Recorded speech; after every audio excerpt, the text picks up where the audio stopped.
As the protests across Egypt entered the fifth day, the military extended a curfew in Cairo, Alexandria and Suez from Saturday afternoon to Sunday morning. However, the overnight curfew in Cairo was ignored by angry protesters who flooded the streets in the capital city, demanding President Mubarak to step down.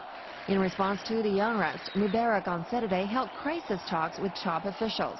After that, Intelligence Chief Omar Suleiman was appointed as Egypt's first vice president in 30 years. Aviation Minister Ahmad Shafik was also appointed as the new prime minister to form a new cabinet. But Mubarak's move didn't calm people's anger. At least 50,000 protesters gathered in a downtown area near the main Tahrir Square, and some 1,000 of them tried to storm the Interior Ministry. The buildings of Egypt's ruling party in downtown Cairo were set on fire on Saturday for a second time since the protests broke out on Tuesday. Local media said police opened fire and killed at least 3 protesters. The Egyptian Health Ministry on Saturday said that at least 50 people have been killed during the past 4 days of massive protests. Egypt's opposition politician Mohammed al-Baradei on Saturday again urged President Hosni Mubarak to step down, saying that the appointment of a vice president and a new prime minister is not enough. The Nobel Prize laureate returned from Vienna to Egypt earlier this week to join the protest.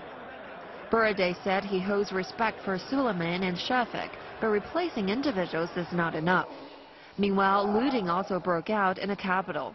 People were forming security groups to protect public and private belongings from being stolen or destroyed. Young men formed a human barricade in front of the Egyptian Museum to protect one of Egypt's most important tourist attractions.